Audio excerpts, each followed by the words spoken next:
Well, good Sunday morning to you. It is November 16th, the year is 2014.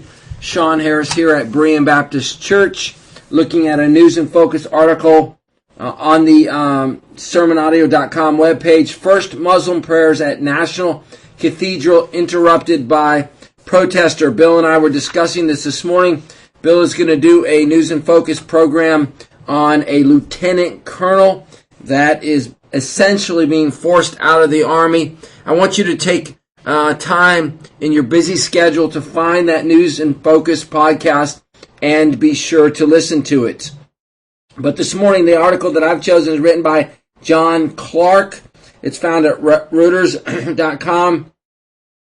And it's First Muslim prayers at National Cathedral interrupted by a protester. We probably just need to stop calling it a cathedral. That's probably not the right word to use anymore. Basically, it has now become a building, a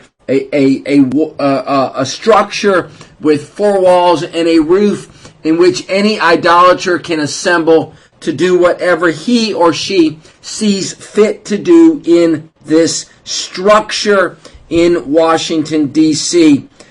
Did you ever in your life imagine for a moment that we would get to the point where those who boarded planes and flew them into the Twin Towers in New York City and flew them en route to our capital city and flew them en route to the Pentagon, did you ever imagine for a moment that those who wake up every morning and think about how they can kill Westerners, did you ever think for a moment how they will also be praying in our own national cathedral? What irony. I suppose for a moment that there isn't a day in which they're not mocking us as the stupidest entity on the planet, the stupidest nation on the planet. I suppose for a moment that there's never a time in which we do not find Muslims all over the world unbelievably amused at the degree to which we do not understand how much they have in their agenda to utterly change our way of life from morning to noon, to the point at which praying to Christ will be utterly outlawed. Utterly outlawed. And I find the irony remarkably frightening when I realize that the podcast that Bill is doing, even now as I speak, in separate offices on the same hallway, is dealing with a lieutenant colonel who is doing his best not to promote public displays of affection between two lesbians at a military formal affair, and he is being formally charged with numerous crimes and articles, in Article 15 and issues, and will probably lose his career. And what is ironic is that the Muslims who are praying in the National Cathedral would agree with the lieutenant colonel that the behavior of the lesbians was inappropriate. And yet, on two fronts, as Bill reminded me this morning, we are fighting gaydom and Islam. It's utterly shocking. The dominance of the gay agenda is utterly frightening, and the degree to which Muslims are influencing the policy and the direction of our nation state is utterly frightening. Did you ever imagine a moment in time in which Muslim women would assemble in their attire and would sit on the floor of the National Cathedral and offer prayers to a false god? The first Muslim prayer service ever hosted at the National Cathedral, a landmark Christian church in the United Capital. Let's just stop right there. Let's just correct the description. It is not a church. A church is an assembly of believers. It is the ecclesia. It is the assembly of believers. It is a known number of believers who are in community together. They are led by shepherds and pastors. Deacons serve in the body of Christ. They are equipped with teachers. They practice two ordinances, baptism and the Lord's Supper. They worship Jesus Christ as God and the Son of God. They read from one book, the Holy Bible. Therein lies an assembly of believers. These are people who have been born again, radically changed by the power of the gospel. They are saved by grace through faith in Jesus' death, burial, and resurrection.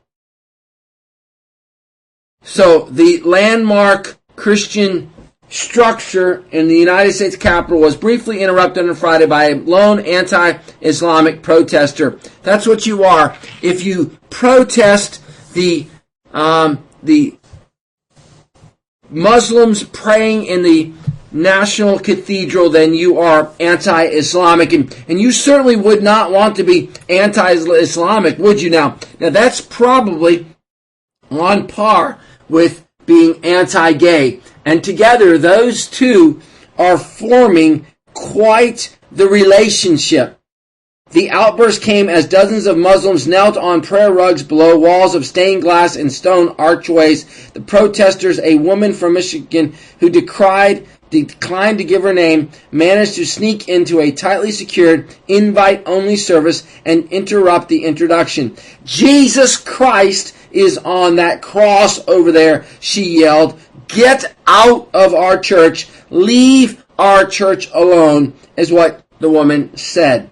The woman was physically removed from the prayer service by a reverend and a cathedral police, and the service got underway. Good for them. The service got underway. Ibrahim, with an E, Rasul, the South African ambassador to the United States, who is Muslim, gave a,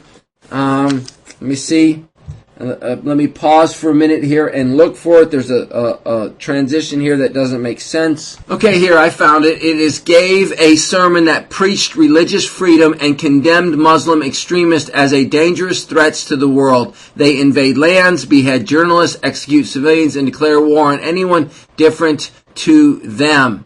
Isn't that wonderful? The problem is the very book that he gave his quote and end quote sermon from, in fact, encourages what the radical fundamental Muslims are doing in the land of ISIS. Rasul and the National Cathedral's Reverend Canon Gina Campbell organized the service with the help of Al-Dul's Area Muslim Society, Council on American Islamic Relations, Islamic Society of North America, Muslim Public Affairs Council, and the Nationals and the nation's mosque. I didn't realize we had a national mosque. I did not realize we had the nation's mosque. We are well, let me stop. I was going to say we are a Jewish Christian nation, but that is utterly a false statement anymore. We are a secular, progressive nation state that tolerates anything and everything. In fact, the greatest sin in America has now become being anti-tolerant. Campbell welcomed the religious gathering, saying the Washington National Cathedral was a place of prayer for all people. Is that really true? Is it really a place of prayer for all people? Once again, we are redefining terms. Let us stretch our hearts and let us seek to deepen mercy, for we worship the same God, she said. And therein lies the greatest lie coming out of the pit of hell most recently.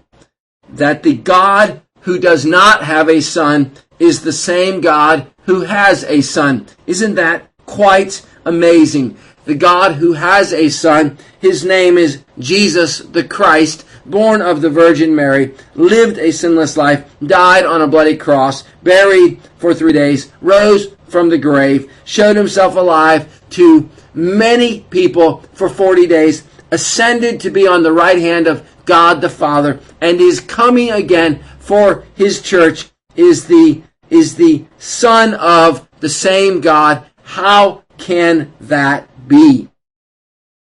Since 1907, the Neo-Gothic Episcopalian Church has been used for state funerals for 3 presidents, a number of presidential prayer services. It has also hosted services for noted diplomats and dignitaries. It is no longer a church. It is a structure. It is a museum of sorts.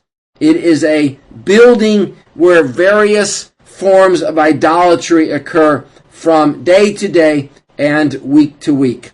Organizers said they hoped the service on a Friday, when Muslims traditionally gather for prayers, would foster interfaith understanding and, here it is, the buzzword of the 21st century, tolerance. After the service outside the church, again outside the building, the protester said she was not arrested and was not harmed in any altercation. She did not explain why she disrupted the service. Well, she does. She says, "I didn't do it for myself. I did it for the Lord." The protester was not alone in denouncing the Muslim prayer service at the National Cathedral. Reverend Franklin Graham, the son of a U.S. evangelist, Billy Graham, who is one of the America's most foremost Christian leaders, said the same on his Facebook page. Well, there you have it. There's the direction of America. That's why preachers need to man up in pulpits all over the United States and preach the truth. Thanks for listening. Do have a great day.